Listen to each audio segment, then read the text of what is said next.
আসসালামু আলাইকুম। সাদিয়া কুকিং হাউজে সবাইকে স্বাগতম। আজকে আমি আপনাদের সাথে পিৎজা তৈরির রেসিপি শেয়ার করছি। কয়েকটি টিপস ফলো করলে আপনি ঘরে বসেই গ্যাসের চুলায় তৈরি করে নিতে পারবেন এরকম মজাদার পিৎজা। আর এই পিৎজাটা তৈরি করা খুবই সহজ। চলুন তাহলে আমরা পিৎজা তৈরি করি। প্রথমে একটা মিক্সিং বলে 1 টেবিল চামচ পরিমাণ চিনি নিয়ে নিলাম হাফ কাপ পরিমাণ কুসুম গরম পানি। এরকম গরম পানিটা নিতে হবে যাতে হাতটা ধরলে হাতে সহ্য হয়। চিনিটাকে পানির সাথে খুব ভালোভাবে গুলিয়ে নিচ্ছি। তারপর দিয়ে দিচ্ছি 1 চা চামচ পরিমাণ ইস্ট বেশি নেওয়া যাবে না, তাহলে একটা গন্ধ লাগবে। ইস্টটা দেওয়ার পর এগুলোকে 5 মিনিট ঢাকনা দিয়ে ঢেকে রেখে দিলাম। 5 মিনিট পর ফিরে আসলাম। ইস্টটা কিন্তু অ্যাক্টিভ হয়ে গিয়েছে, এটাকে এক পাশে রেখে দিলাম। তো আরেকটা মিক্সিং বোল নিয়ে নিলাম। এখানে 1.5 কাপ পরিমাণ ময়দা নিয়ে নিলাম। তারপর দিয়ে দিলাম স্বাদ মতো লবণ। লবণটা ময়দার সাথে বেশ ভালোভাবে মিশিয়ে নিতে হবে। তো এবার এখানে দিয়ে দিলাম 1 টেবিল চামচ পরিমাণ রান্নার তেল। তেলটা দেওয়ার পর এগুলোকে ময়দার সাথে বেশ ভালোভাবে মিশিয়ে নিতে হবে। যখন দেখবেন হাতের মধ্যে ময়দাটা নিলে এটা খুব ভালোভাবে মুষ্টি হয়ে যাচ্ছে, আবার হাত দিয়ে টাচ করলে ঝুরঝুর হয়ে পড়ে যাচ্ছে, তখন বুঝবেন আপনার ময়দাটা মাখানো হয়ে গিয়েছে। এবার এই ময়দাটার মধ্যে ইস্টটা দিয়ে দিচ্ছি।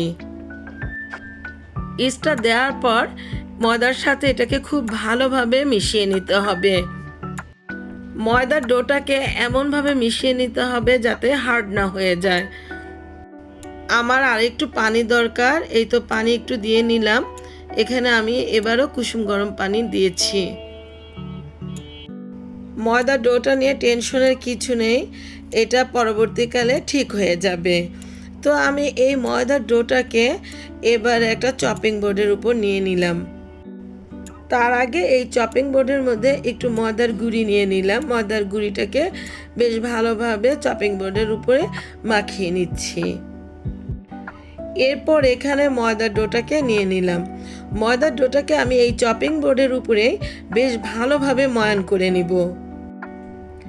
এই যে এভাবে একটু ময়ান করে নিচ্ছি। দেখুন অটো এটা একটু শক্ত শক্ত হয়ে যাচ্ছে, দেখেছেন কি অবস্থা এসেছে। এই তো ময়দার ডোটা কি সুন্দর সফট হয়ে গিয়েছে। এবার ওই মিক্সিং বোলটার নিচে একটু ময়দার গুঁড়ি দিয়ে দিলাম।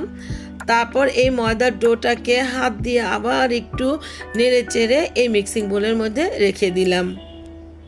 এর উপরিভাগের ময়েশ্চারাইজারটা যাতে নষ্ট না হয়ে যায় এই জন্য একটু তেল ব্রাশ করে দিলাম হাতে। তারপর এটাকে 1 ঘন্টার মতো ঢাকনা দিয়ে ঢেকে রেখে দিব। তো আরেকটা মিক্সিং বলে এরকম মুরগির ব্রেস্টের অংশটা ছোট ছোট করে টুকরো করে নিয়েছি। দিয়ে দিলাম এখানে 1 চা চামচ পরিমাণ আদা বাটা, হাফ চা চামচ পরিমাণ রসুন বাটা। আরও অ্যাড করে দিলাম 1 টেবিল চামচ পরিমাণ সয়া সস। এবার এখানে দিয়ে দিচ্ছি সামান্য পরিমাণ লবণ, কারণ লবণটা হিসেব করে দিতে হবে, কারণ সয়া সস দিয়েছি। দিয়ে দিলাম হাফ চা চামচ পরিমাণ কালো গোলমরিচের গুঁড়া। এবার এগুলোকে খুব ভালোভাবে মেশাতে হবে। এই তো আমি একটা চামচ দিয়ে খুব ভালোভাবে মিশিয়ে নিচ্ছি। এটাকে আপনারা ইচ্ছে করলে 5-10 মিনিট রেস্টে রাখতে পারেন, আর যদি হাতের সময় না থাকে তাহলে সরাসরি চুলায় রান্না করে নিতে পারেন। আমি 5 মিনিট রেস্টে রেখে দিলাম। তো চুলায় একটা প্যান বসালাম। প্যানটা গরম হয়ে আসলে এখানে সামান্য পরিমাণ তেল দিয়ে দিলাম। তেলটা গরম হয়ে আসলে ম্যারিনেট করে রাখা মাংসটা এখানে দিয়ে দিলাম। এটাকে কিন্তু একটু হালকা ফ্রাই করে নিব। ফ্রাই করতে বেশি সময় লাগবে না, আপনার 5 থেকে 6 মিনিটের মধ্যে ফ্রাই হয়ে যাবে। এক পর্যায়ে আমি এখানে দিয়ে দিলাম সামান্য পরিমাণ মরিচের গুঁড়ো। এতে করে চিকেনটা একটু স্পাইসি লাগবে, খেতে খুব ভালো লাগবে। চিকেনটা ভাজা হয়ে গেল। এবার এগুলোকে প্যান থেকে তুলে নিচ্ছি। 1 ঘন্টা পর ফিরে আসলাম। দেখেন ময়দার ডোটা অনেকটাই ফুলে উঠেছে। তো এই যে এভাবে নেড়ে চেড়ে ময়দার ডোর ভেতরকার বাতাসগুলোকে বের করে নিচ্ছি। ময়দার ডোটাকে বেশ ভালোভাবে আবারও ময়ান করে নিচ্ছি। তারপর একটা চপার বোর্ডের উপরে একটুখানি ময়দার গুঁড়ি নিয়ে নিলাম, সেখানে আবার ডোটা নিয়ে নিলাম। এবার এই ডোটাকে হাত দিয়ে আমি মোটামুটি একটা শেপ করে নিব। আরেকটু ময়দার গুঁড়ি দিয়ে নিলাম। আপনারা পিৎজা তৈরি করার জন্য এই ময়দার ডোটাকে হাত দিয়েও গোল করে নিতে পারেন বা বেলন দিয়েও আপনারা এটাকে বেলে নিতে পারেন। আমি হাত দিয়ে এটাকে গোল করে নিচ্ছি। তো এটাকে এভাবে আস্তে আস্তে হাত দিয়ে আমি গোল শেপ করে নিচ্ছি। এই যে দেখুন, আস্তে আস্তে কিন্তু পিৎজার রুটিটা বড় হয়ে যাচ্ছে। মোটামুটি একটা বড় একটা শেপ করে নিলাম। এবার এই পিৎজাটাকে এমন একটা শেপে নিয়ে নিব, এর মাঝখান থেকে চারপাশে কিনারাটাকে একটু উঁচু করে নিলাম। তারপর একটা কাঁটা চামচ দিয়ে এর মাঝখান বরাবর একটু কেচে কেচে দিতে হবে।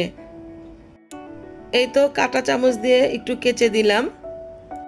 যে প্যানের মধ্যে আমি পিৎজাটা তৈরি করব সেই প্যানের মধ্যে কিছুটা ময়দার গুঁড়ি দিয়ে নিলাম। তারপর এই পিৎজার ডোটাকে ওখানে সেট করলাম। এখন এখানে দিয়ে দিলাম পিৎজা সস।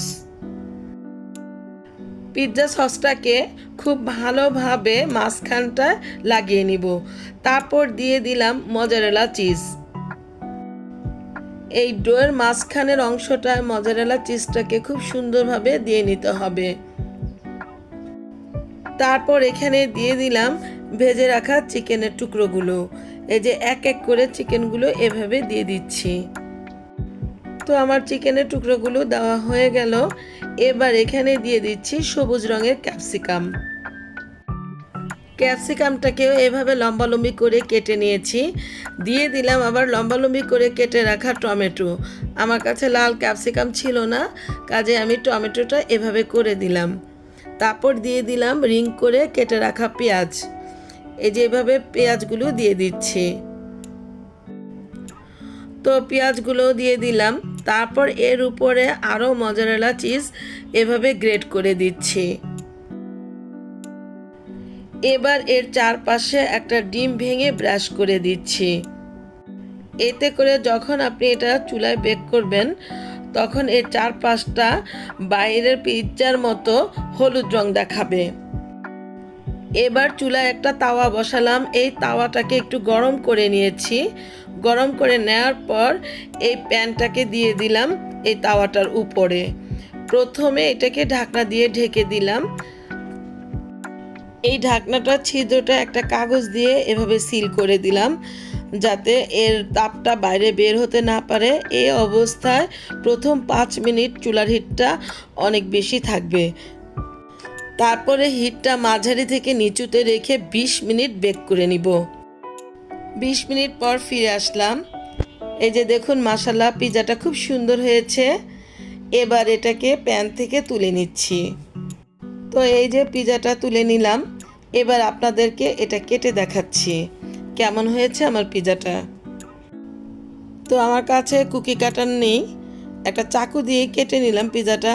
এই যে দেখুন কেমন হয়েছে পিৎজাটা। তো ভিউয়ার্স, আমার এই টিপসগুলো যদি ফলো করেন তাহলে আপনি ঘরে বসে তৈরি করে নিতে পারেন এই মজাদার রেসিপি। আমার এই পিৎজার রেসিপিটি যদি আপনাদের কাছে এতটুকু ভালো লেগে থাকে তাহলে আপনারা আমাকে লাইক, শেয়ার, কমেন্টস এবং সাবস্ক্রাইব করতে ভুলবেন না প্লিজ। আর যারা আমাকে সাবস্ক্রাইব করেছেন তাদেরকে অসংখ্য অসংখ্য ধন্যবাদ। আবার হাজির হব অন্য কোনো সময়ে অন্য কোনো রেসিপি নিয়ে। আল্লাহ হাফেজ।